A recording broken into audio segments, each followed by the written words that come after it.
Hey guys, so we are going to continue our discussion about the parasympathetic nervous system, and this part is about the cholinergic neurons, acetylcholine, and how this acetylcholine works and from where it is produced and how it performs its function. So guys, before watching the video, please subscribe my channel and click the like button, and if you guys want my lectures on some other topic, then you can comment it in the comment section. Okay, so guys, acetylcholine is a neurotransmitter. What is the acetylcholine? It is a neurotransmitter, as I have already discussed in part 1. Is a neurotransmitter, and what does it do? It just acts on the receptor on the effector organ and stimulate the receptor, and when the receptor is stimulated, it also performs some extracellular function. But the question is, from where is this acetylcholine is coming? So let us make a diagram here. For example, this is a nerve, okay, coming. This is a cholinergic neuron. What is this?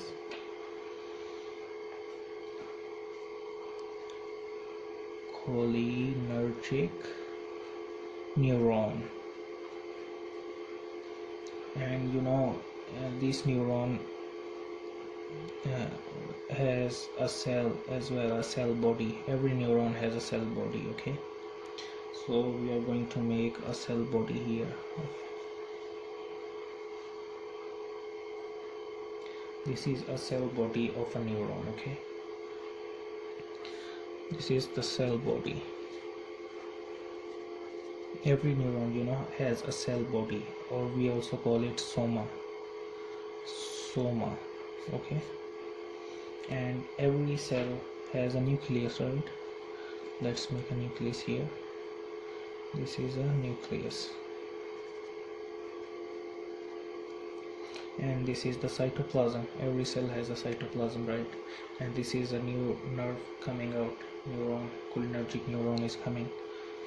This is a nerve, and this is a neuronal cell. And now, where is the acetylcholine? How is acetylcholine come inside? So the acetylcholine is coming from, there is a choline molecule. Choline, only choline, not acetylcholine.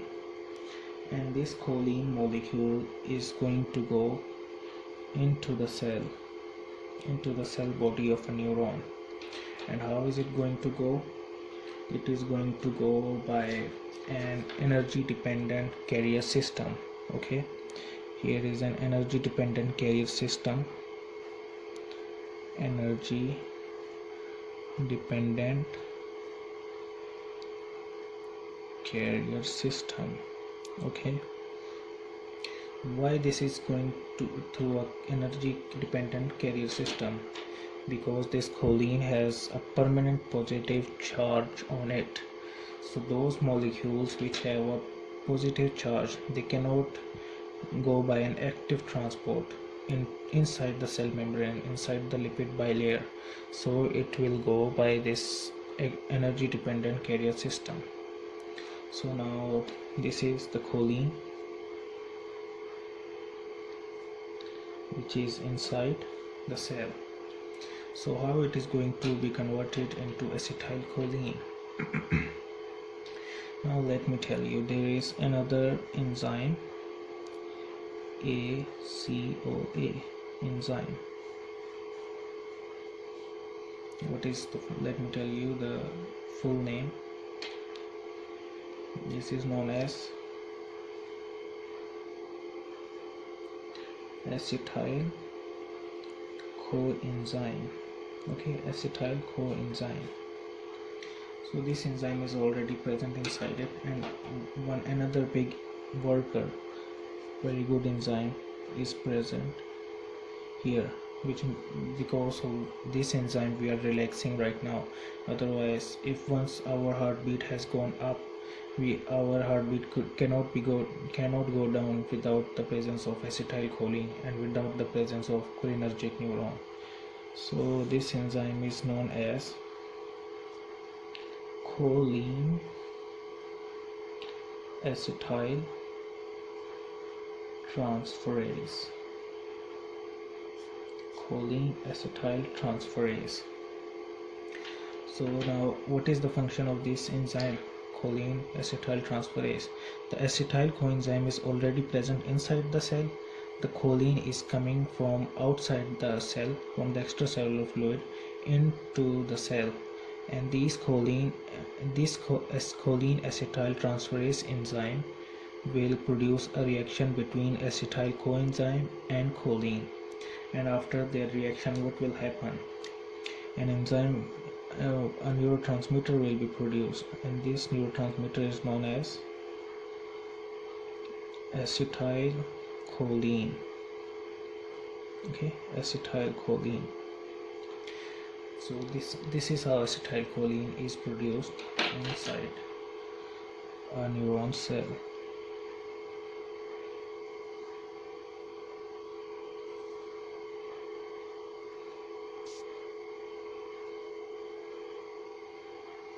So now there is another thing, that all of us, we don't need the acetylcholine every time. Like, we are not every time hyper, or we are not every time stressed. Okay, so why we will need acetylcholine to stop decrease our heartbeat or decrease our blood pressure every time?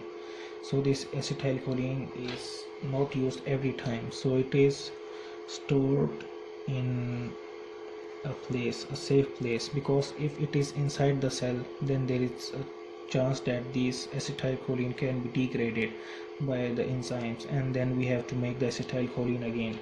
So why to do so much effort? We can just save it in the safe place.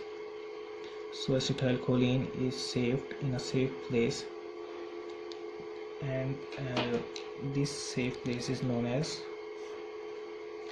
presynaptic vesicle, which is also inside the cell. I'm just making it clearly here. Presynaptic vesicle. So now what will happen? This is all the area of cell. I'm just making here. So it is safe here, okay? But how it goes into the presynaptic vesicle? It goes from here to here inside this by active transport. Okay, everything happens with a reason. Nothing happens without any reason. Just acetylcholine is just naturally is happening. We can control these processes, but we know how every process is occurring. Okay, like acetylcholine goes inside the cell by energy dependent carrier system, and acetylcholine was already inside the cell, and this acetylcholine transferase enzyme makes the acetylcholine, makes a reaction which makes an acetylcholine, and acetylcholine is now inside the presynaptic vesicle. Okay, so now next what will happen? Now for example, this nerve fiber, this cholinergic neuron gets stimulated. Like if someone is at very high blood pressure, then his neuron will get stimulated and something will start coming inside the cell. And what is that thing? Calcium. The calcium has started to come inside, and when the calcium will start filling inside the cell, what will happen? It will push the acetylcholine out of here. Will try to make the place less. Okay, so then the acetylcholine's membrane will fuse with the membrane of the terminal end of the neuron, or the post ganglionic neurons membrane. Okay, so what will happen? Look, this is the acetylcholine, this is the presynaptic vesicle, and here the acetylcholine will be released from here, because the membrane has fused with the terminal end, and from here it will be released. And where it will be released? On a receptor here. Okay, acetylcholine will come out here and it will be released and will bind with the receptor. Okay, and it will be binding with the receptor, and where this receptor is present, it is present on the smooth muscles of an artery. Okay, an arterial vessel. Okay, and now I will tell you what type of receptors the acetylcholine can bind. On the arterioles, muscarinic receptor is present. Muscarinic receptor is present. So acetylcholine can bind with the muscarinic receptor and can stimulate it also. So when it will stimulate, when a person is angry, his blood pressure is getting high, it will stimulate and dilate the vessel. Okay, just as I showed you, told you in the previous lecture. So I will tell you about all those functions in the next upcoming lectures, but I'm just telling this one. And let me tell you here the another receptor with which this can bind. This receptor is nicotinic receptor. With the nicotinic receptor also acetylcholine can bind. So now you guys understand. And now what will happen when it will bind? It will not keep on binding here. For example, my blood pressure is now normal, my arterioles are dilated enough, so now my blood pressure is now normal. So we don't want it to stimulate it more and dilate it more. So what will happen? Now there is an enzyme coming, acetylcholine esterase. This is the enzyme acetylcholine esterase. It will come here, and this will just terminate it from here, and then it will leave the acetylcholine to its normal position. You know what was its normal position? We know that it was choline and it was acetyl coenzyme, so it will break it down. So once it is break it down, its function will be over. So this one will degrade the acetylcholine esterase enzyme. So now you guys must have understand what happens first. The choline comes inside the cell, and there is already acetyl coenzyme, and these two will combine with each other by a choline acetyl transferase enzyme, and it will combine it and make it acetylcholine. Then the acetylcholine is stored into the presynaptic vesicles. Let us make its what is the first step here? First step was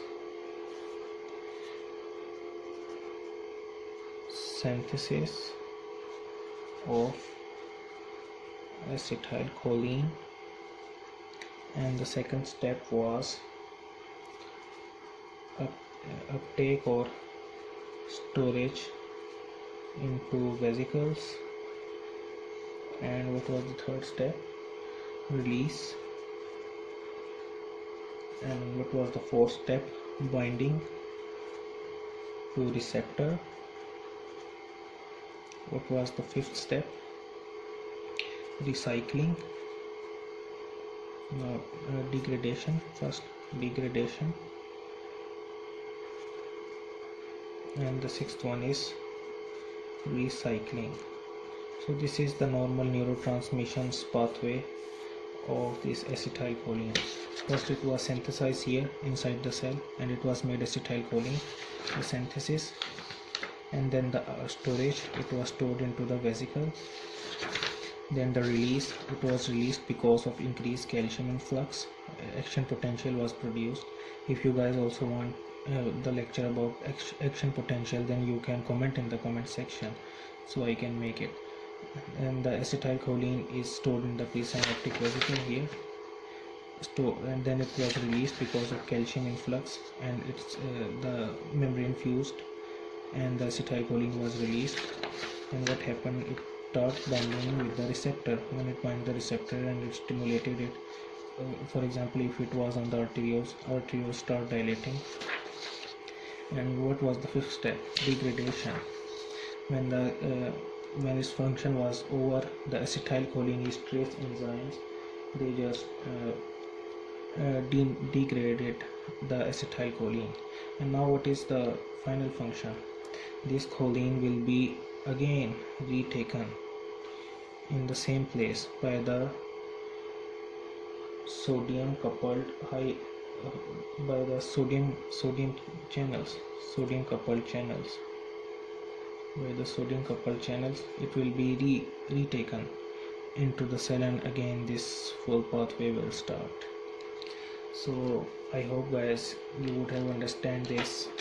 I have explained it in a very simple and diagrammatic way, and if you still want some more explanation about this, then you can comment it in the comment section. If something you haven't understand in this, you guys can still comment in the comment section, and I can make even more detail on anything here if you guys want. So guys, if you like my hard work, then please subscribe to my channel. Thank you so much. Bye bye. See you.